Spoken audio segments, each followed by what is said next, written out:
ladies and gentlemen, this is a practice speech of a challenge I've got with Toastmasters to give an 18 to 20-minute speech.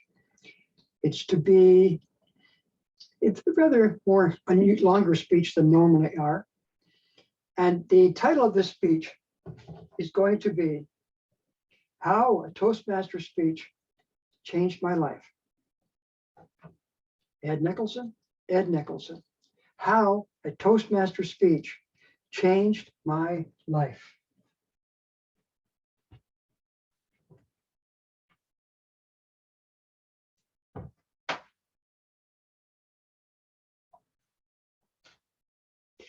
What would it take you to make a change in your life, to change your mind about something that absolutely terrified you?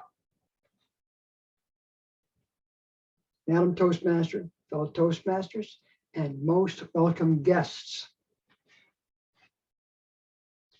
Many years ago, long before I joined Toastmasters, I was very shy. So how shy was I? I was so shy that I had trouble communicating with people, especially even one-on-one, especially if that one person was an authority figure. And public speaking, that terrified me. And this leadership thing, I always thought of that as being something that's just way too much bother and too much trouble and not worth the effort. And yes, this was really showing in my career. Many of my managers, I think, noticed this. And my particular supervisor I had that year had brought this issue to me. He had recommended, perhaps because that's just around the time when the Chalk River Toastmasters lab was starting up. And so a lot of people, actually, most of the people who started the club were actually in my building. They were all very excited about it, and they chatted among themselves. So my supervisor heard about that. And he perhaps was one of them too at the time we first started the club. So he thought this would be something that would help me in my career if I was to join Toastmasters. So as part of the merit review, he made a suggestion for improvement for me. Now, at the time, not only being shy, but I thought of Toastmasters. Excuse me. I had the misconception that Toastmasters were nothing but a bunch of sadists, horns, who would prop victims up in front of huge crowds and make them sweat blood. Needless to say, I didn't jump at the opportunity. It's too bad, because perhaps I might have been a charter member if I had joined that year, because that's during the time when they were getting the club ready to become chartered. So I did nothing on that. And the very next year, a different supervisor also recognized that perhaps Toastmasters would help me. And he also recommended this. Unfortunately, my attitude towards Toastmasters and my shyness, my inability to communicate hadn't changed anything. So again, I didn't jump at that opportunity. But fortunately for me, opportunity came knocking one day. You see, one lazy Sunday afternoon, I was just channel hopping through all the various shows, all these professionally made shows. And none of them caught my interest any longer than it took for me to click the remote control and move on to the next show, the next channel. Until I came across the community station. Mind you, this is a very amateur production, maybe because of the rawness of the video, of the very simple background. Whatever it was, it held my attention. Now, what did I see? I saw a gentleman in a nice suit standing on a makeshift stage. I think it was just a little more than a pallet. And he was giving a speech. I'm not too sure exactly what it was at that time, but it caught my interest. I stopped going to the channels and I listened and watched him. He had his hands up like this. as if he was holding on to the open door frame of an airplane high up in the sky. And he was about to do his first skydive. So he leaned forward during part of his speech, and he did a little hop off the edge of that little stage. And suddenly he was doing a skydive. And suddenly I was no longer seeing a gentleman give a speech. I was seeing him actually, in my imagination, jumping out of the airplane and having the joy of doing a skydive. Wow. Something changed in my mind at that time. And rather than resisting the idea of Toastmasters, I found myself talking to some colleagues of mine about what I saw on this show. And one of them turned out to be a Toastmaster and later my mentor. She invited me to not one, but to two different clubs, local clubs, the Deep River Toastmasters Club and the Chalk River Labs Toastmaster Club, to find out what it was like. Very different clubs. The former was an evening club. The latter was a corporate club. I went to the evening club first. It was fun in a way. It was perhaps good, but I was sort of teeter-tottering as to whether or not I was going to join. Shortly afterwards, I went to the Chalk River Labs Toastmaster Club. A little bit different there. This is our work environment. Things were all rushed, in work compared to the evening club. And things were, of course, on my own schedule. Things were running a little late.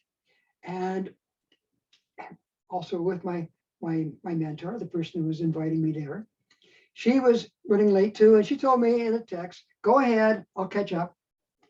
So here I was rushing up to the meeting. I was going to be a little bit late, maybe. No, I'm just going to make it in time. So I rushed into the meeting.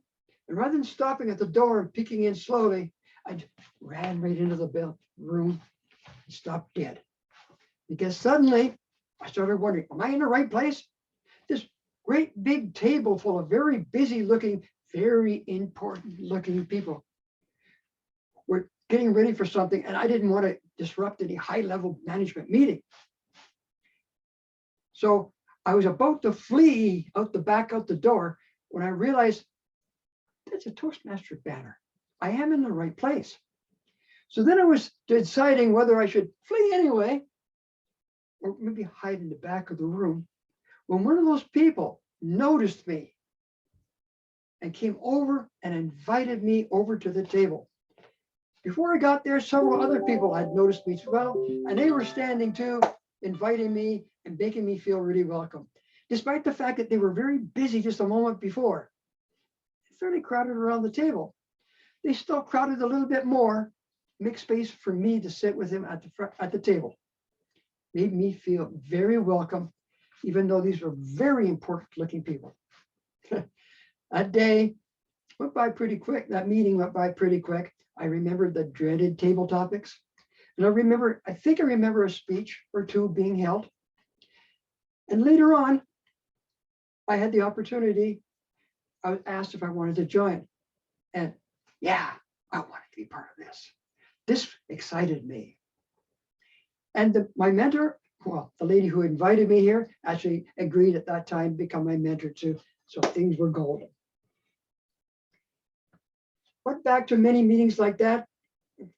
And of course, my mentor encouraged me to get on with my icebreaker speech. Now, mind you, that was going to be a challenge for me, as I was terrified of public speaking.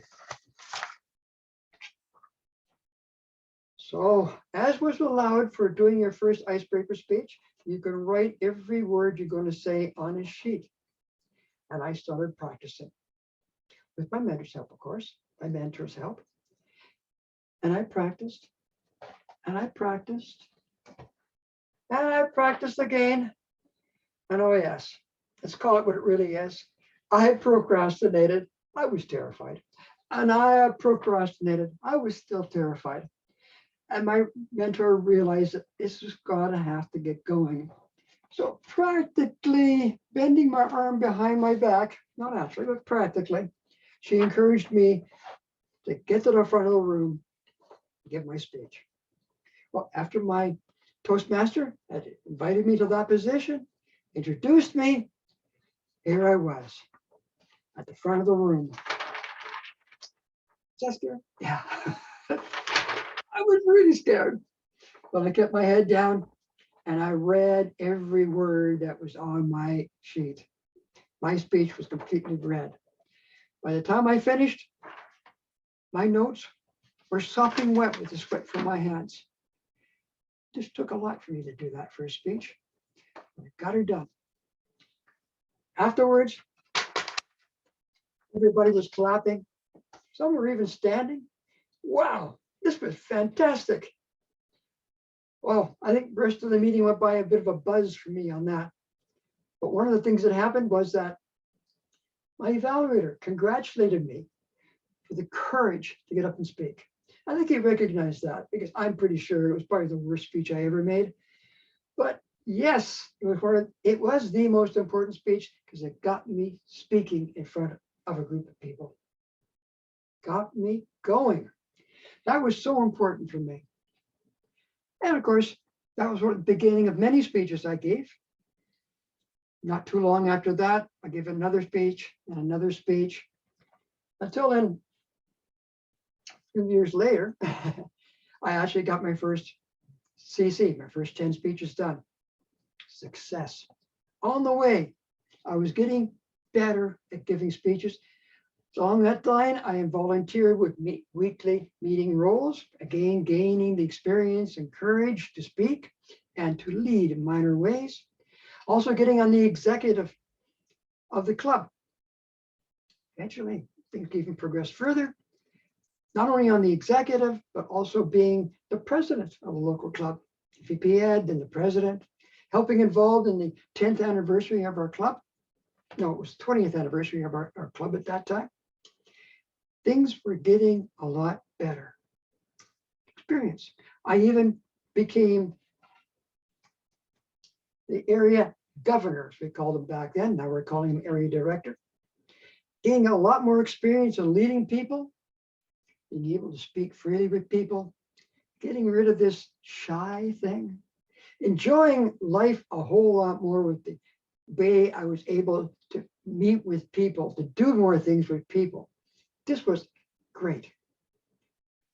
I even had an opportunity along that path to greatly enhance my career by getting an outside assignment, an away assignment. This really helped me a whole lot, really. I got to leave just for a short time, the comfort zone of where I used to work, now working at a different company at quite a different distance for a year and a half. I got to learn skills that I would not have got the opportunity to do when I was back at my home place, which was really good because it came in handy for me later on. You see, when I came back from that away assignment, well, I did have a more interesting, I think, more challenging career I was able to get into, and more assignments I was able to get into. I found myself up against a glass ceiling where I could not progress pay scale wise. Fortunately, because of the way opportunities went, I was able to get some of the work that was above my pay scale, and I really enjoyed it. But I was simply tight up against that glass ceiling. It didn't really matter what I did, even if I was working well over my head. The pay raises were puny. They weren't nothing to write home about, you might say. Then came a crisis. You see, the project I was working on, which involved about a quarter of the people where I worked, suddenly crashed and burned. It was shut down.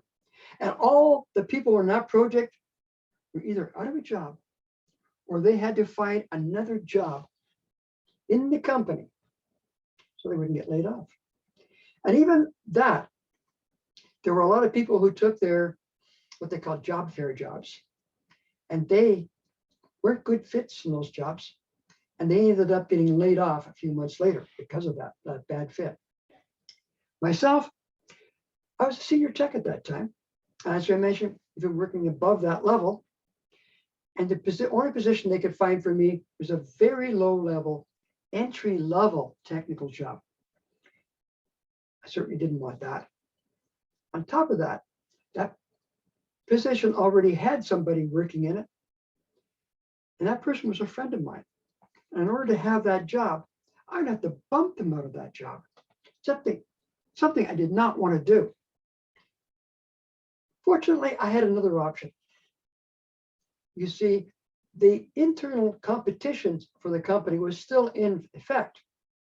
It's just that the job fair couldn't find any of them because on paper, I wasn't qualified for those.